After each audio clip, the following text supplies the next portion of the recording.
మన హైదరాబాద్ కౌన్సిలర్లు మన గవర్నమెంట్ విఎన్ఎస్ గారికి ఎంతో సంతోషంతో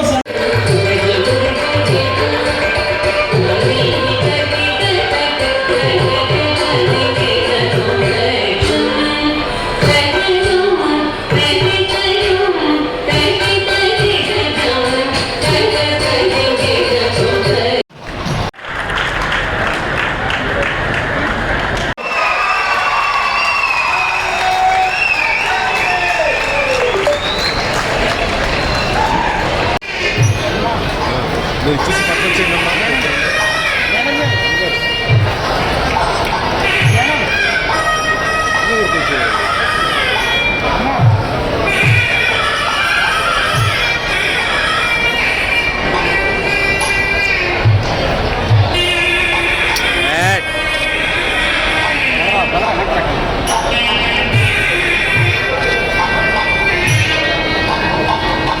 సోదరి సోదరులారా, శ్రీ సింహాద్రి సన్నిధిలో మన సింహాచలం స్టేషన్ నూతన అభివృద్ధి చెందబోతుంది. గౌరవనీయ నరేంద్ర మోదీ గారు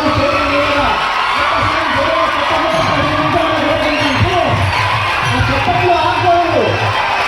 గౌరవనీయ ప్రధానమంత్రి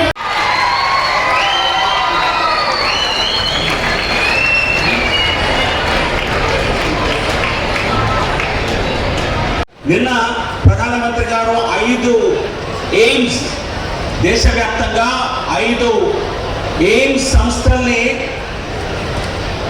వాటిని జాతికి అంకితం చేయడం జరిగింది. ఒక్కొక్క ఎయిమ్స్ అంటే ఒక రాష్ట్రానికి ఒక ఆరోగ్య భద్రత ఇచ్చేటువంటి ఒక సంస్థ.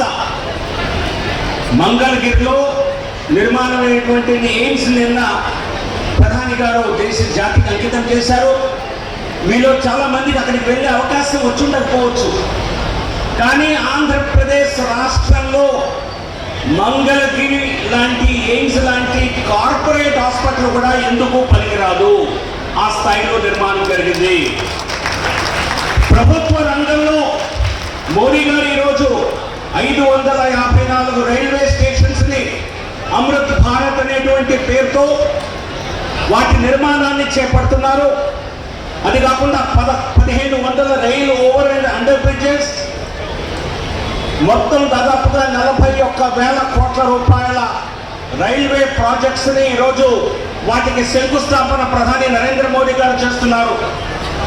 నరేంద్ర మోదీ గారు నవ్య భారతం అంటే అదేదో స్లోగన్ అని కొంతమంది అనుకున్నారు. ఎందుకంటే గరీబీ హటావో అని చెప్పి గతంలో కొన్ని ప్రభుత్వాలు కేవలం స్లోగన్స్కే పరిమితమయ్యేవి. కానీ నరేంద్ర మోదీ గారు కారణ జన్ముడు, భారత ఉన్నతి కోసం జన్మించినటువంటి ఒక మహోన్నతమైన వ్యక్తి. సామాన్య మనిషి కాదు, సామాన్య ప్రధాని కాదు. ఆంధ్రప్రదేశ్ రాష్ట్రానికి సంవత్సరం 9,140 కోట్ల రూపాయలని రైల్వే రంగానికి కేటాయించడం జరిగింది.